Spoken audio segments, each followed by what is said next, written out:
to Sugar Coated. I'm your host, Adrienne Garland, the CEO and founder of She Leads Media. For far too long, women have been conditioned to sugarcoat their words, their actions, and the way they show up in the world, and to conform to certain cultural norms and ideals.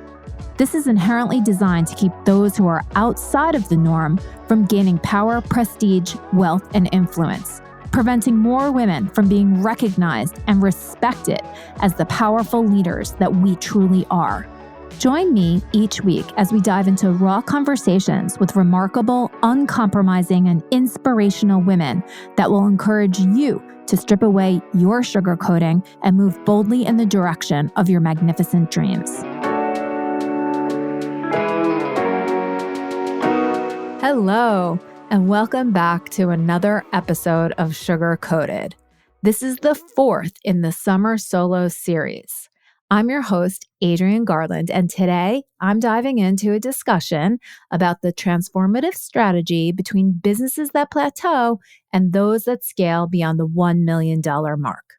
As we've all heard, women-owned businesses have a really difficult time scaling past the $1 million mark.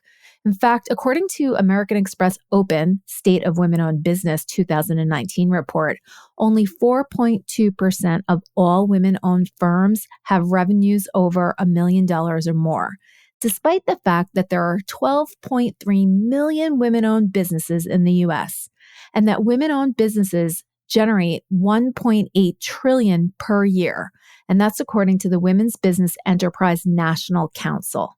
Sadly, that $1.8 trillion, which sounds like a lot of money, is only 4.3% of total private sector annual revenue. That's pathetic, right? And gosh, why does this happen? Why can't women get past this $1 million mark? There are so many reasons, but we're not here today to focus on all of the reasons that we can't get past the $1 million mark. Today, we're here to talk about what we can do to make it to that mark and beyond. So achieving $1 million in revenue isn't just about hard work or having a unique product or service. It's about understanding your customers. And understanding customers isn't something that we can sit passively back and do, nor is it about finding stats online. The deep understanding of customers comes from being on the ground, talking to your customers and prospective customers, feeling their pulse, getting inside their minds, and listening, really listening to their pain points, their stories, their frustrations. Imagine trying to solve a puzzle in the dark. No matter how crafty you are, without seeing the pieces, you're essentially groping in the void. The same is true in business. Without market research and continuous dialogue with your customers, you're operating blind. You're just guessing. And to be frank, guesswork is costly. It can mean lost opportunities, resources and money wasted, or misaligned initiatives. And most tragically, a brand that slowly loses touch with its audience. On the flip side, when you immerse yourself in market research and listening to customers is when you can genuinely engage with them and you can develop a roadmap. You can start to see where the market is headed, what gaps are existing, what your customers are truly desiring, and how you can uniquely and compellingly fulfill those needs in an innovative manner. The clarity that gives you is your ticket to getting past the $1 million mark and beyond.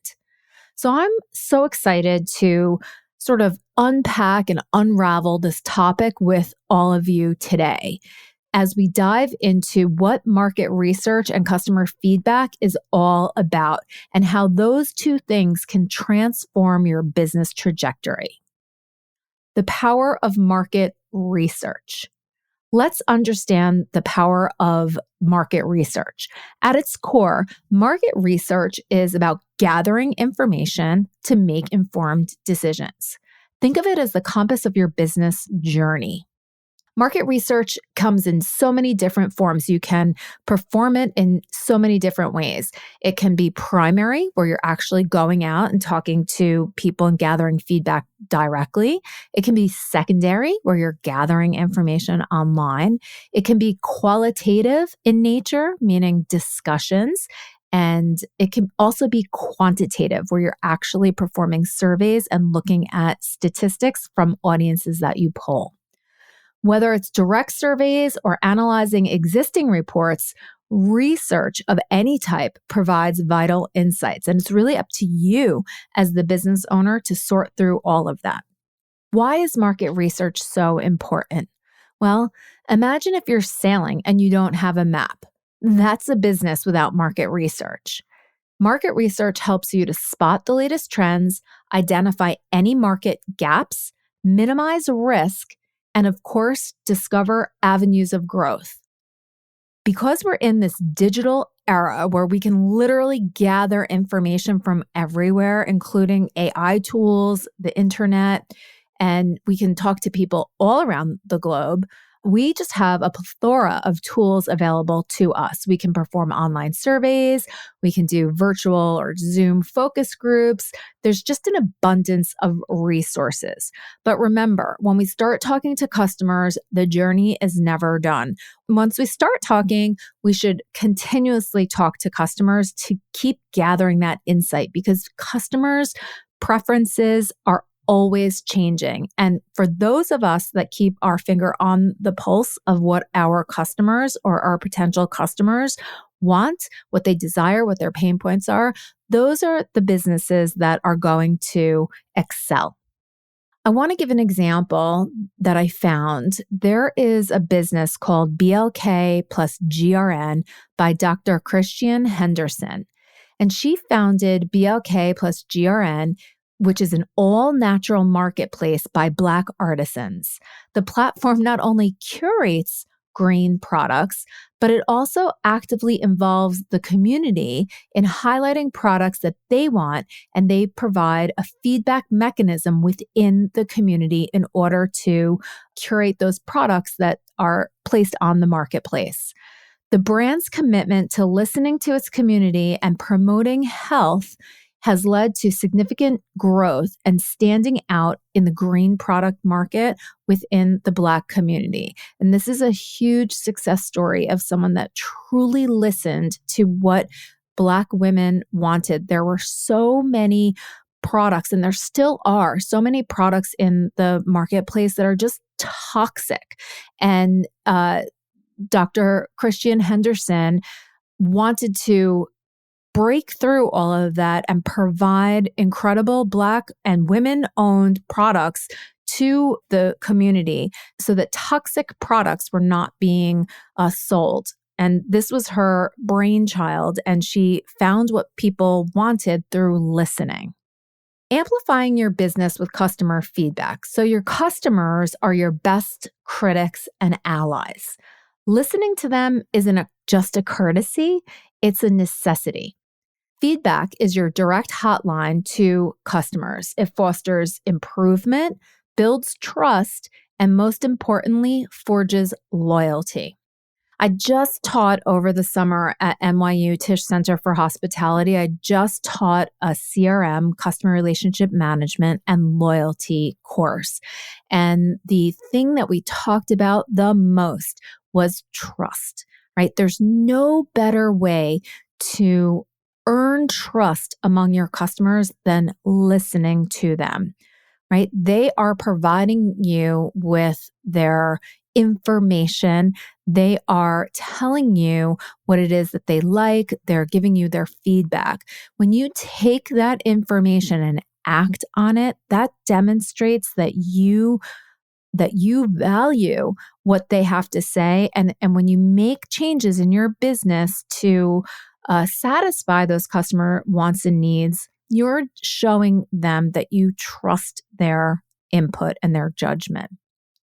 There's so many ways to gather feedback from your customers. You can perform online surveys. You can reach out to people on social media and ask them directly. Or there's the method that I prefer the most, which is face-to-face chats, actually speaking to people one-on-one. Now, that can take place over Zoom, on phone calls, or actually in person. And what is most important in each one of these methods is that you listen and you ask open-ended questions. We don't want to be leading the witness or leading the customer down a path that we want them to go. We want to truly ask questions that are going to get them talking so that we can listen. And if we take that feedback and we don't do anything with it, it's like a wrapped gift that's never opened, right? We need to open that gift. We need to analyze it. We need to discern the information that we're gathering from it. And then we need to take action and implement some of these changes. Now, it doesn't mean that when we implement some new products, new services, new features and functionality, that doesn't mean that it's going to be successful. So what we need to do is we need to test, right? We need to test into it based on feedback that we're gathering. We also need to listen more deeply sometimes than what customers are actually saying. And we need to get under what their problems truly are so that we can develop really innovative solutions to our customers' problems. So another just case study here is a company that I actually subscribe to. It's called Stitch Fix. And Stitch Fix was created by Katrina Late. Stitch Fix is a personal styling service that sends clothes to customers in the mail. And they do it on a regular basis. I don't know all of the ins and outs of how often it's sent, but I do know that you can specify. And they leverage detailed customer feedback to refine their personalization algorithm and enhance customer experience. So by truly listening to their customers and using their feedback to improve their services, Stitch Fix saw significant growth and went public in 2017. And the company's revenues are now in the billions. Yes, in the billions. So when market research and customer feedback join forces, magic happens. One guides and the other refines. We can use market insights to frame feedback questions and let that feedback pinpoint areas for further market research, right? It can help you to discern where it is that you're going to go next and what questions you want to ask next. Now, our challenges as women entrepreneurs are unique, right? We have so many barriers to overcome. But as women entrepreneurs, we also have great strengths. We know how to talk to people. We know how to gather. We know how to create community. So what is important for us to do? Harness the power of community and relationships so that we can use those in our market research and in our customer feedback. These are things that women entrepreneurs and that women in general, and I'm speaking in general, that we do naturally. It is natural for us to find common ground, to ask open-ended questions, to learn as much as we possibly can about the person that is sitting across from us. So ladies, let's tap into our unique strengths and use that to help us to gain insight for our business. Now, when we can do that, we can also tap into our intuition, mix that together with our customer feedback and our market research, and then develop a strategic plan, right? And that plan is going to help us to make it past that $1 million mark.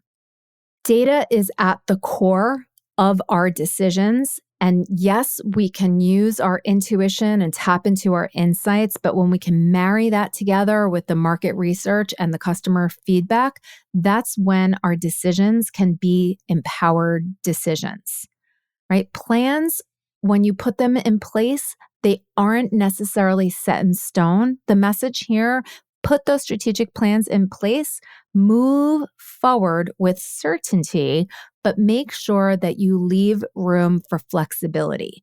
We cannot know if something is going to work or not work until we put it out into the market and test it.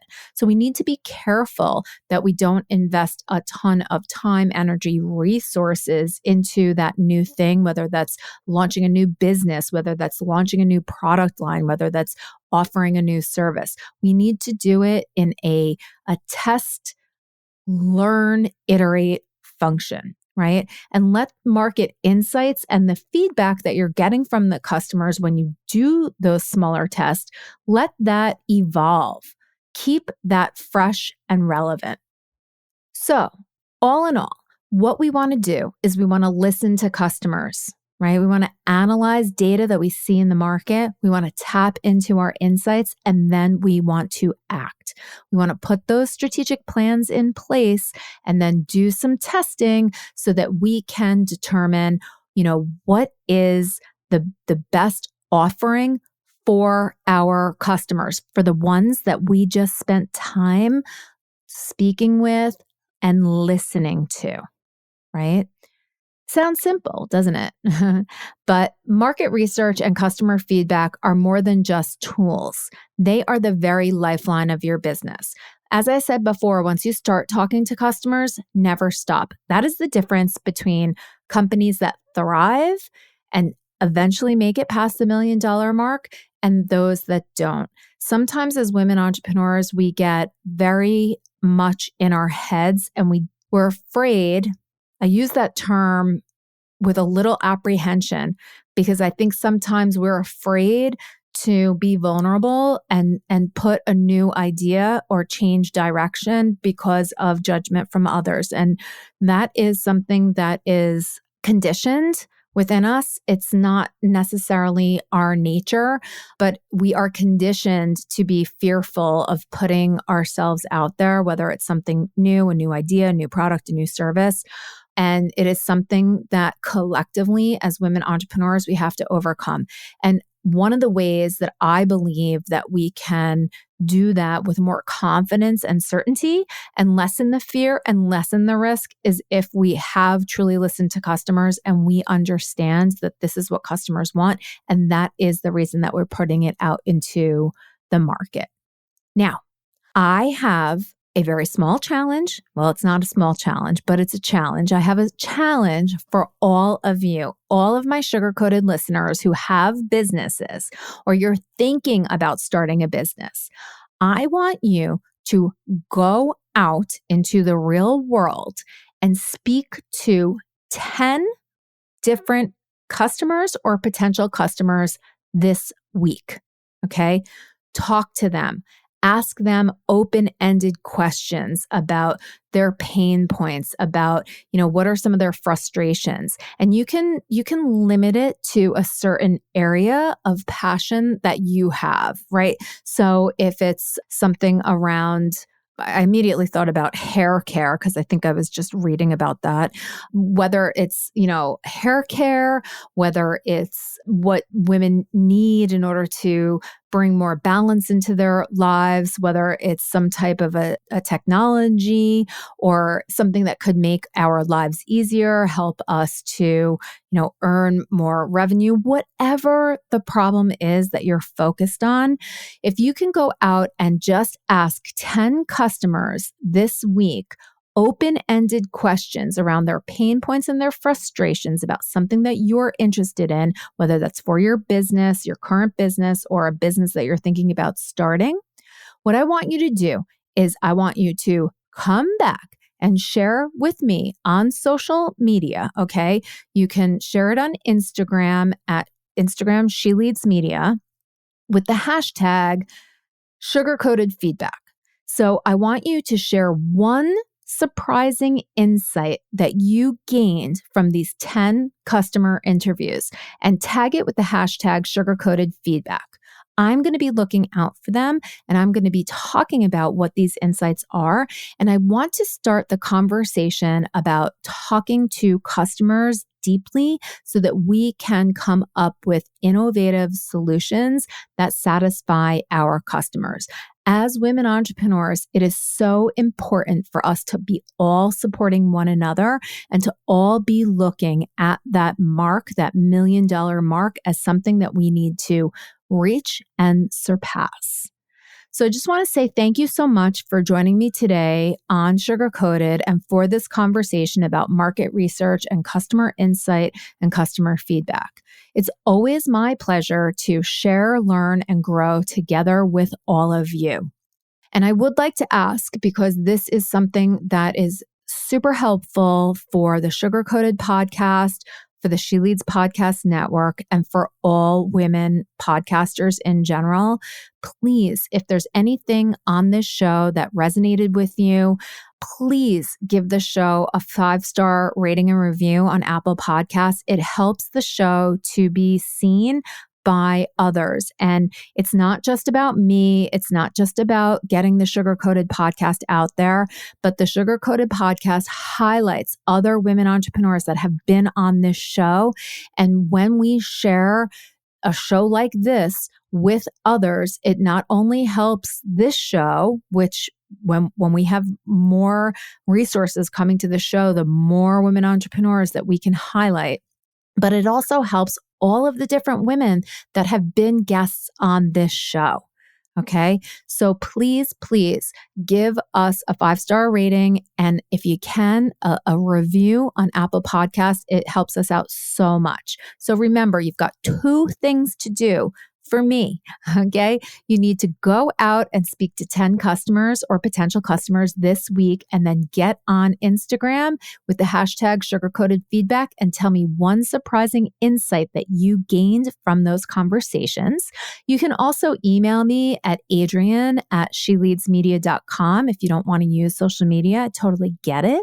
And then the second thing is please give the show a 5-star rating and review. So until next time, keep your business scaling, keep growing, and stay healthy and joyful.